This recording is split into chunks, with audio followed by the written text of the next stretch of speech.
Hey guys, Sneaky Snake here, Brothers in Arms, World of Warships, and today's video we're going to take a look at an incredible game here in the Minotaur for our community replay series. And this one is featuring I Am Lulu Snail of the EU clan Rain, and he's playing with his buddy Malamu, who is in the Audacious, the tier 10 British aircraft carrier, and they're playing some domination here on the map Shards. So if you'd like to send a replay into us, please send it to BIAworldofwarships, all lowercase, at gmail.com. Please include the replay file, post game screenshots if you have them, a brief description of the battle, and then if you'd like myself or Puddin to do the commentary, you can request for that too.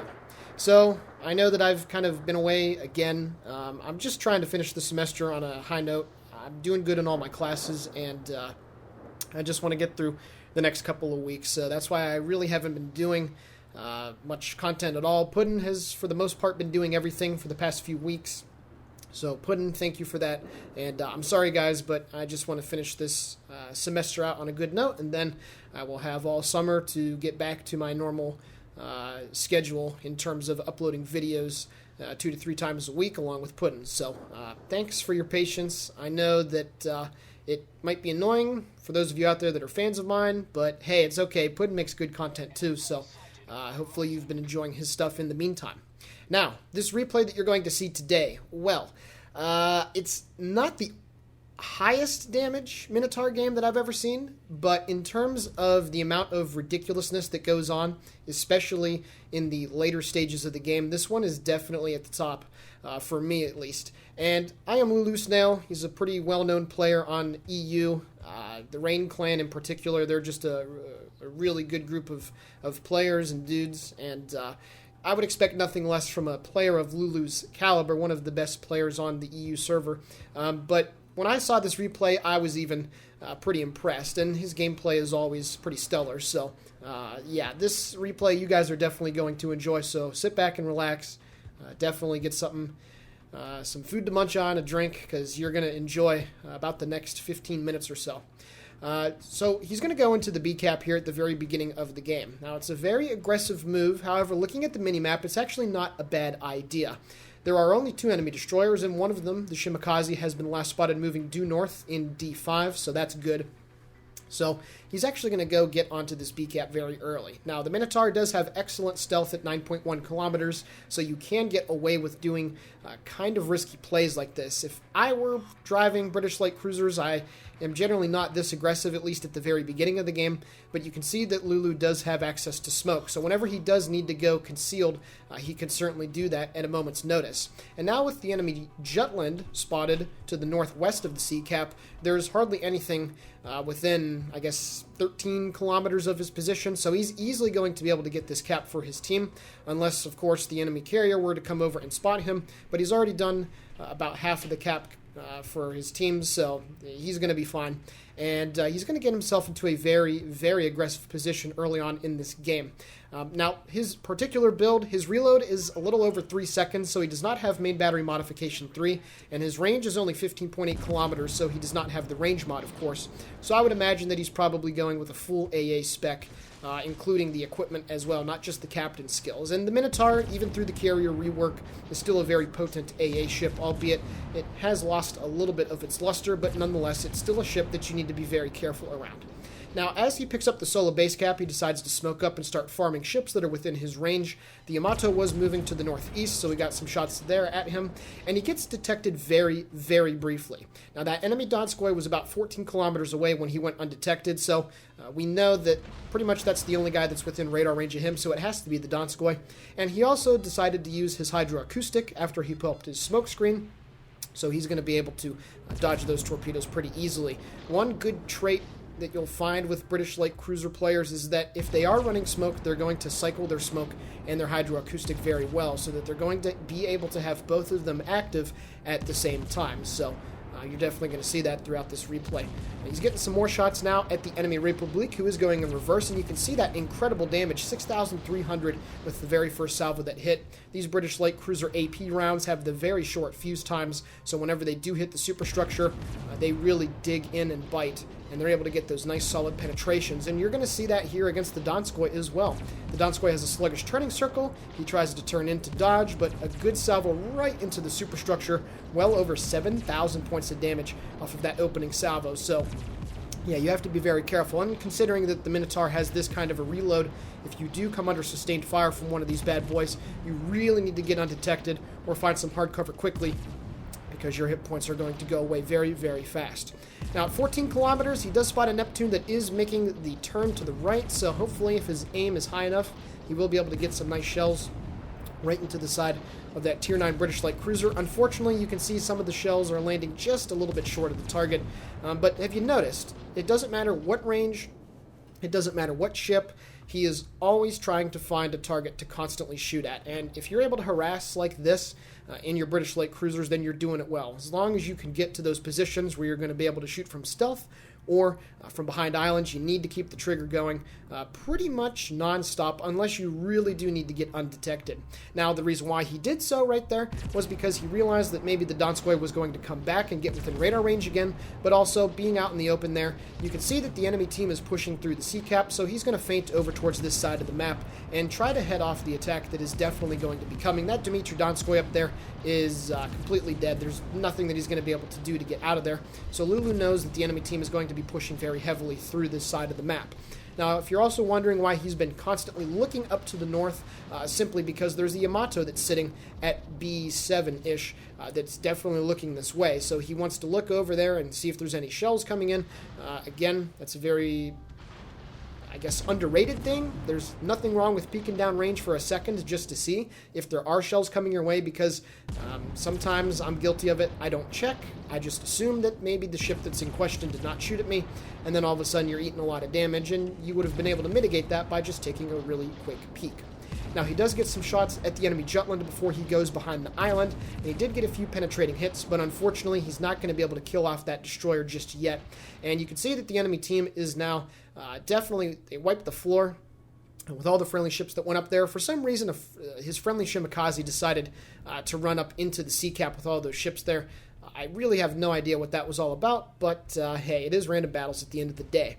Now, what he's going to do here, another good play. The British light cruisers in general have really good torpedo angles, so what he's going to do here is drop his port side of torpedoes, and then he is going to about face. Now, him getting detected really quickly right there tells me exactly where the Jutland is, and that's in D8, just moving to the west behind that island, because obviously if that Jutland was moving anywhere to the south, he would have been able to detect Lulu for a little bit longer. So now he knows exactly where that destroyer is, assuming that he's able to pick that up based off of his detection. And you can see here, he swings around with the good torpedo angles to drop his starboard side of torpedoes as well. So the British light cruisers can get away with this, and because they can stealth torp, it's a very effective tactic, and it's nice to see that he's doing that. Now, at this point, his team has lost 4 ships, and the enemy team has not lost a single one. However, because they've had the A and the B cap for so long, the point total is still workable. If they're able to get a couple kills on the enemy team, they will be able to take the lead. So the game is still well from being over, but it's kind of getting to the point where in an 8v12, you really need to have the best 8 players left on your team to take care of that the game. And now, unfortunately, make that only 7 are left. So it's going to be a very tough carry from here on out, but of course, I wouldn't be featuring this if it wasn't going to be a carry. So, yeah, this is where it starts to get pretty cool. Now, he is hard detected, so that means that the Jutland is either in E8 or E7, most likely. I highly doubt that he would have been able to make it that far down the 9 and 10 line to get over to his east, so that destroyer is definitely chasing after him, and that's why he is still continually detected. Now, you can see another friendly ship goes down, so it's 6 versus 12. His team is still relatively in it on the points total, but they're going to have to start killing some stuff here as an enemy ship does get onto the B cap. There was another enemy destroyer in the game, so unfortunately, the enemy team that is going to start flipping the B cap. However, the friendly Hindenburg finally manages to get the first frag of the game for his team, but that doesn't change the fact that they're still down by 5 ships, and the B cap is getting taken. So basically, at this point, there's 4 babies, 1 carrier, and Mr. Lulu here in the Minotaur, but he's got to get over towards the B cap. And of course, the problem is that the enemy team is pushing to the south from sea. So he's got to make his way over towards around the F6, F7 grid square without getting detected, because obviously he is sailing broadside to the 2 Yamatos and a couple of the other ships. So he's got to make his way over there to try to go contest the B-cap as he does some very mild torpedo beats. Now, it's actually funny because the enemy team is going to hook him up here a little bit. For the first part, well, nobody's going to shoot at him here for about the next 45 seconds. And obviously, when a Minotaur is out in the open, detected, that's one of the most prime and juicy targets that you can find in the game, simply because these things are Citadel machines. They're very easy to punish hard. But fortunately for him, the enemy team is neglecting to shoot. It seems that the friendly Yamato is taking the majority of their fire, so he's actually going to be able to get over into this position without really having to worry about it too much, as he does go undetected. So that's more important information. That means that that enemy destroyer is probably around the E7 grid square, moving to the west, or has moved behind that island that is to the west of the enemy Yamato that he is shooting at.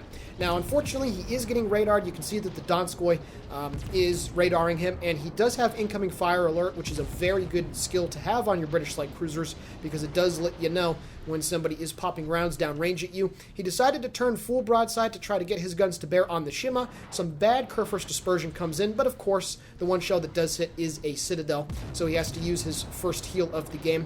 And I don't necessarily agree with that play. I think that his team would have been able to get this kill over on the Shimakaze. You can see that Malamu is keeping him hard detected, and he does eat yet another Citadel from the booty from that enemy Yamato. So he does decide to use his next smokescreen, and then right here the Jutland appears at 7.3 kilometers. You can see that he's getting some good shots into him, about 3,000 on the first one, about 2,200 on the second one.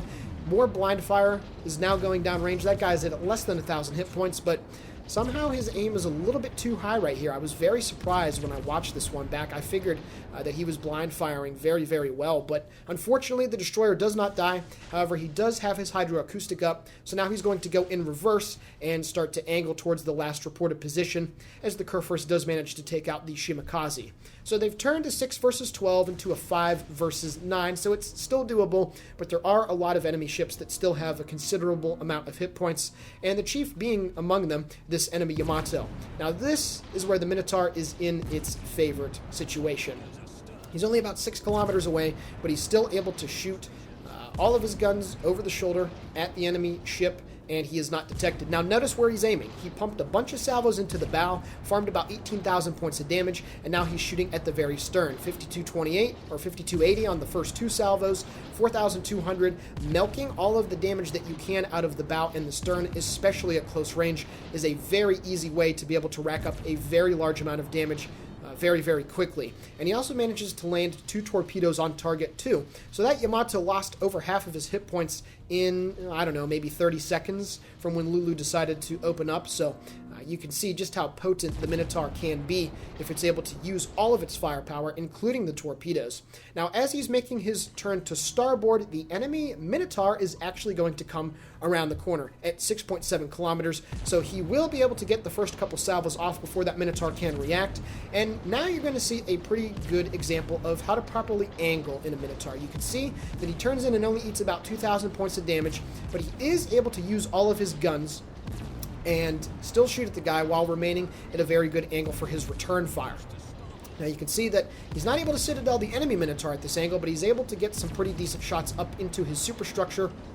And then any second now, this Donskoy is going to come around the corner, and there we go. Now those Donskoy shells are very large in caliber, 180 millimeters, but that's a-okay. As you can see that he is still angled very well, and that Donskoy bounced quite a few shells right off of his side. Again, another full salvo tanked. He doesn't have his hydroacoustic up, so gets a little lucky right there that that random torpedo drop did not catch him. But another example right here, you can see some of the shells hit the superstructure, but the ones that do hit the side of the belt armor are not able to penetrate and do 0 damage. And now his next smokescreen is ready to go. He angles in once again, and another perfect example. At about a 25 to 30 degree angle, the Minotaur is able to tank shells like that, and now he will be able to finish off this Donskoy. So there we go. He picks up the frag there on that Tier 9 Soviet cruiser, and now the Kerfurst is coming in, but the Kerfurst does not have hydroacoustic nuke equipped. And unfortunately for Lulu, he is within Moskva radar range, but it appears the Moskva is not paying any attention to him whatsoever. And now you can see at 10.6 kilometers, he is able to get some good shots right into the side of the dude's ship. And now, with the Kurfürst coming around the corner, he gets a couple more salvos off, and he's going to drop his port side of torpedoes. Very fortunately for him, that Kurfürst does not have his hydroacoustic up, and now it just belatedly finally gets up. But you can see here, once again, he's going to pump rounds right into the bow, 6,300, followed by 6,300. Unfortunately, his first torpedo salvo was aimed just a little bit too far in front, but he does manage to get 5 torpedo hits. Can he get the kill before the Kurfürst gets his guns turned? Another 5,000 salvo, and yes, he does, and more shells come in. Oh man, he's down to 8,000, but he used his heal right there just in case that Moskva got a really big meaty salvo that he was going to ensure that he did not die. And all of a sudden, with the snap of a finger, he's up to about 300,000 points of damage, and now he is shooting more shells downrange at the enemy Moskva. So very, very bold play right there, and he picked up about 200,000 damage in just a few minutes with the judicious use of the torpedoes and the armor piercing. Some insane combat right there.